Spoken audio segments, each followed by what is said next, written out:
Tell me about that daily note that you had about, money, what you would do with all this money. So yeah, the daily note was about having a surplus of money, like a windfall. And the premise behind it was if you woke up and had all of the money you would ever need, what would you do? How would your life change? I don't care about how would you like invest and disperse the funds, like what changes would you make within your life? And I think it's a good question for you to think about because the answers, if you're being true and authentic, those answers, you may not have to wait for that windfall to start to bring them into your life. And I messaged some friends afterwards because that was the daily note and that was Saturday. And the weekly note that I sent out, and if you're not subscribed to the weekly note, you should be, because the weekly note has all of the daily notes and then some extra stuff. This stuff I'm about to go into. If you only get daily notes, you miss this next part out. So anyways, back to my response. In the weekly note, I shared what my initial thought was. And I thought about it just from a professional standpoint. There's lots of personal things, but the first things I would do professionally would be I would outsource everything. I would delegate financial planning input, delegate trading, delegate podcast edit, delegate my social media management, all of it. And the reason for that is it would allow me to focus on like three main things. Being with my clients, so having the ability to show up for my client meeting, be with them, be present, talk about the things we need to do, and then any financial planning updates or trading or anything that has to be done, I just tell somebody, hey, Mr. and Mrs. Client came in, here's the things I need to see in Right Capital, the financial planning software, make those changes so I can look at it and make sure it's all good. I don't have to do the data input. Or these trades need to be placed, they go place those trades. So I can just be with my clients, have that relationship going, have the strategy in my mind, but have somebody else run it all to make sure it works. And then I can overview everything and make sure it's what I need it to be and then move on. So that's the first thing I'd be able to do. The second thing is create content, which is what I love to do almost more than anything else. So now I have more time for videos with Morgan or a podcast or writing or whatever other ideas come to me. I'd have more time for it because the delegation in there is once I record a video, someone else is grabbing it, putting it in the Google Drive for the editors. They're editing it. When it comes in, someone else is putting it on my social media. And I'll have some input in there on kind of the copy of the text, but I'm not doing all of that. So now I can just record more content because if you've created any content before, and Morgan, you know this, that other stuff takes way more time than the creation. The editing, the putting in the social media, coming up with the comments to put on there, it takes forever. So if somebody else could do that, then I could just create more content because I have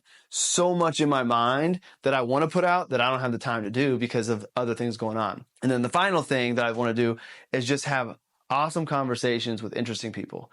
Because what I have found is I've had so many conversations with people with no expectations that have led to some great ideas that have helped me move forward. And just to have that time to be able to sit with somebody for an hour with no expectations, and if nothing comes out of it, not feel like that hour was wasted, there's still some good things in there. So those would be like the three main things I'd want to do professionally. Show up with my clients, be there, be present, not have to worry about all of the data entry that goes on with it, create content, and then talk to people. And if I had all the money in the world that I ever needed, I could pay for all that. And then the personal side that comes out of that is if I'm not doing all that other stuff, I get to do all the things I enjoy, the things I think I'm best at, but I have even more time for my family. So that to me, it's the money isn't about buying the things. It's really about buying my time back. So my question to all of you is, what would you do if you had enough money in your bank that you never had to worry about it again? Would you be buying things or would you be buying your time and experiences?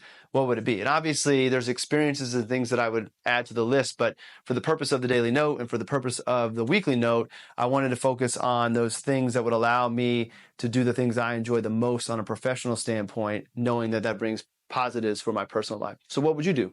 And when I mean by you, I mean you, Morgan. What would you do if tomorrow you woke up and had all the money you needed in the bank? Oh, man. What would I do?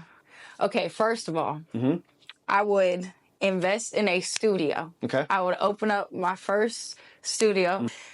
Then if I could find somebody with editing skills similar to mine, I would love to be able to have an editor one day to cut down some of that time, but travel the world. And I would just continue to travel the world. I would probably do a lot more landscape photography at that point too, because I'd be able to see a lot more places. So yeah. I didn't know landscape photography was in your bag. A little, I did a little bit when I went to Portugal this past December. Yeah. So I did a little bit out of there and I enjoyed it. It was cool. It was different and it's just like a different way to get like action photos. So I did some with water stuff and there were surfers out and it was cool. So of those things that you're waiting for this windfall of money that may or may not come, which of those could you start to do today? Like, which of them you don't have to wait for? The kinds of photography that I'm interested in doing, I can start learning those now. Also, it's never too late to start building a studio. So, I mean, I have, a studio, so it's just not the most state of the art, but it's okay to buy things as I can too, to slowly build that studio. And I can always plan though for when these things are going to happen because they're going to happen. So it's never too late to start it. So. Okay. What about actually, I'm going to take this. We're going to put it on camera. I didn't know this was happening. Yeah, we put Morgan on camera now. No, Zach's playing overseas and you went over there to travel. Yeah. Being able to be remote and setting up photo shoots and stuff over there or videos and stuff for the guys on the team. Like, is that something you could do sooner too? Yeah, I would absolutely love to. We're hoping that at some point, if Zach gets a contract, that I could be included in the contract. That would be ideal. So we both could go and I'm just taking pictures for the team for the season. Yep.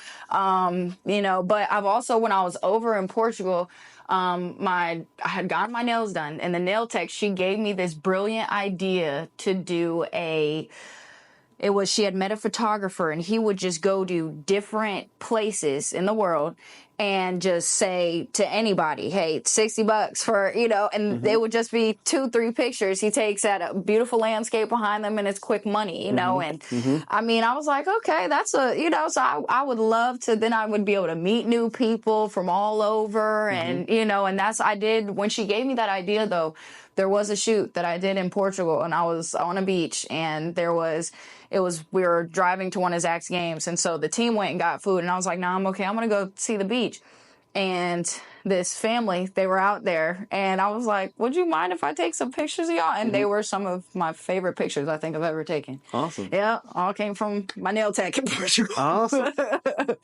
And so let's talk about the nail tech. And so in that moment, you had an opportunity to be headphones in, disconnected, not present with the nail tech. And you would have missed out that idea that brought that opportunity. But instead, you were present. Yep. You had a conversation and things came out. It's cool where ideas can come from when you don't necessarily expect it.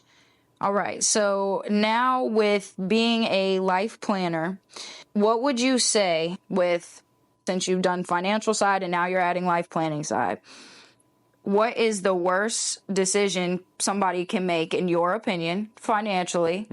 Then same thing, what's the worst decision they can make, but life planning side, but then putting them together, and what's the best decision that you can make to put your financial and life planning sides together? First off, I would say I did not plant this question, but you just set this up on a tee for me to knock it out of the park. So thank you, Morgan, for giving me this awesome question. Anytime. So I'll go to the financial advisor side first. And financial advisors love to give this answer. It depends. Because everything is so to the individual or to the couple or to the family. But the worst financial decision, there's obviously bad uses of money. Buying things, racking up credit card debt, living beyond your means, keeping up with the Joneses. Those are all bad things to do with your money. But where I sit today, and what I would say is having your money misaligned with you. So where it's misaligned, that is what can lead to those bad money decisions. So if we think about keeping up with the Joneses, you're trying to find happiness because you think that other family has happiness with all of the things they have. So you buy and spend like they do, assuming that's going to make you as happy as they are. First off, they might not be that happy. It's a front. We live in an Instagram world where we're trying to put on this image that may or may not be true. It's not authentic. So you might be chasing a version of a life that's not even real to the other family. But if you don't have the same means as them, the only way you can keep up is by overspending. So that's how that can kind of come in. Trying to swing for the fences on investments and investing in really aggressive things that you don't understand to try to make all of this money. If that's not aligned with who you are and what you know, that doesn't make sense to do it. So I think the misalignment of money and values and money and authentic self lead to the things you would expect me to say. Putting all of your money in one stock or going all in on crypto, like all these things that we hear people do that lead to financial struggle. I think those can stem back if you really dig deep to a misalignment of money and values. So that is what I would say is the worst thing you can do, is not have your money align with who you really are and what you value the most. If you can find that alignment, I think it gives you a better roadmap for how you position your money and how you live your life on the financial side. On the life planning side, the worst thing you can do, I think, is not to know your authentic self. Because if you're creating a plan for your life that is not really for you, then you're wasting your time, you're wasting your energy, and that plan is never going to come to fruition because you actually don't care about it. So this is where going in and finding out who you really are, connecting to your authentic self. If you're in a partnership, learning who that person is and blending the two authentic selves together to create this authentic life for the family. So I think that's the worst thing you could do on the life planning side, is not know who you really are, because you can't create a real, true plan for you if you don't know who you are. How do you do that? It's different for everybody. I believe that alignment of spirit, mind, and body play an important part of that and helps you figure out who you are and what you really care about. But that's what works for me, and that's what works for some people.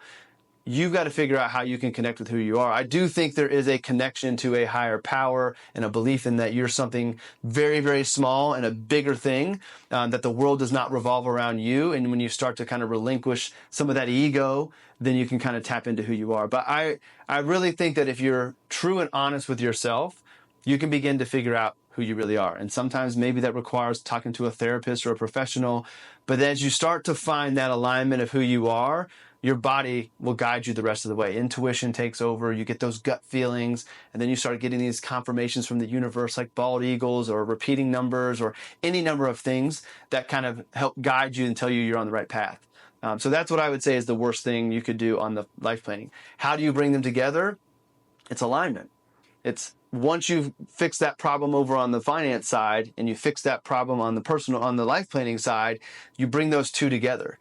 I believe you should lead with the life plan because that will dictate the money. I think if you use the money to dictate the life plan, you fall back into maybe having a plan that isn't really true to what you value, because there may be constraints that the money may put on your life plan, versus if you're leading with the life plan and that really is what you want, the money will fall where it needs to be. And some of the things you may have to compromise on the financial side because it's secondary to the life plan become less of a big deal.